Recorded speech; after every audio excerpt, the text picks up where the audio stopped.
Thanks for clicking on to the Wednesday edition of Vogan's European Outlook. Slightly later edition today. I'm coming off a night shift routine this week, delivering to Lidl's up in Tain, Allness and Dingwall. But I'm home now, thankfully, and I did sleep for a few hours, so that is the reason why today's edition is quite late. Very short video today, unfortunately.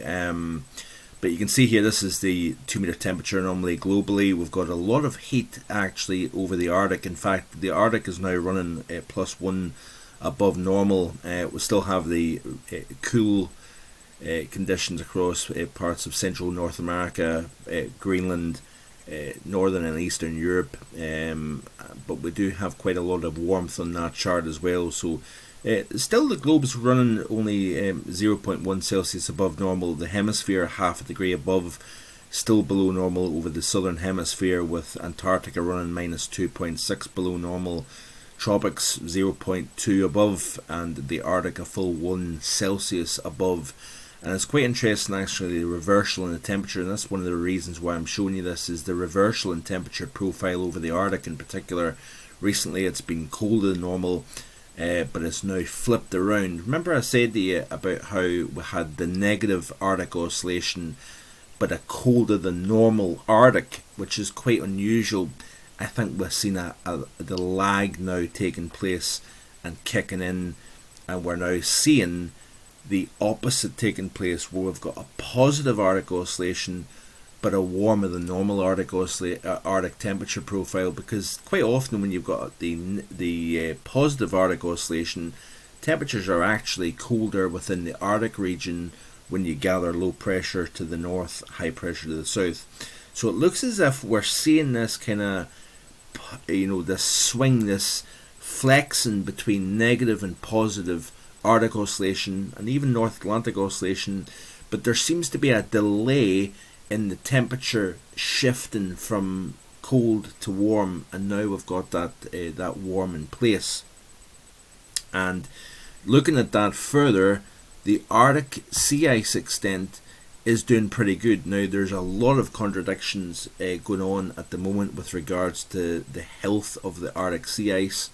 This is Tony Heller's tweet of recent times. Arctic sea ice extent is the highest for the date since 2013. It is also higher than 2007, 2006, 05, 04 and 89. And yeah, he goes on to say that the Arctic melting scam continues. But yet, if you look at other tweets, there is a lot of reason to think, well, it's actually the 11th lowest Arctic sea ice extent, through the record. So there is a lot of things out there where people unfortunately are putting things up, and I've been guilty of it myself, of putting things up, or seeing things, or reading things, or saying things that basically you want to be able to see or say. So in other words, people on the cold side of the global warming issue will look at things and kind of say one thing. People in the global warming side of things will be saying something that fits and meets their own agenda. Now I'm very much sitting on the fence with all this. I've always believed that the climate is cyclical and it's not driven by carbon dioxide, and I'm still standing by that theory, that mindset. But we live in a day and age now where you've got one side saying this, another side saying that, and it's all about agendas now. And I think it really does open up a lot of questions when you're seeing the global temperature continuing to rise. Are we kind of clutching at straws, when it comes to the UAH temperature coming down somewhat? I'm going to touch on that actually, hopefully in the next few days. I'm going down to Glasgow. I hope to try and get a ticket for the Leipzig, the semi-final of the Europa League tomorrow night. So I'm going to actually be down in Glasgow. I'm going to be staying in a hotel and then coming back up on Friday. I don't know if I'm going to get the chance over the next 48 hours to speak more about this, but I'm going to show you the global temperature scenario versus the UAH temperature, lower tropospheric temperature, for the month of April, and we're not really seeing a big drop off in the temperature that I expected to see, given the fact that we're now well within 3 years of a La Nina. Another interesting tweet here from Daniel, the Snow Dreamer. Interesting delay in snowmelt over Canada. Now, of course, remember we've had that negative Arctic oscillation in recent times, and we've also seen some pretty cool weather hanging around over the heart and central portion of North America in the last month or so. So there is a delay in coming out of winter in this part of the world, and of course that's where we have had winter this year. Of course, opposite story over Europe.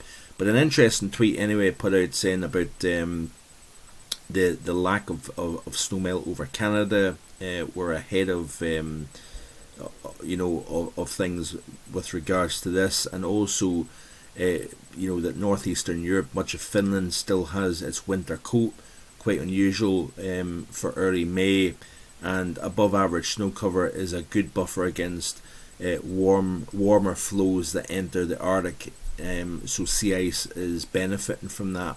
And I do also think, of course, that the overall positive Arctic oscillation during the winter season has probably helped keep Arctic sea ice extent higher this year compared to recent years, of course.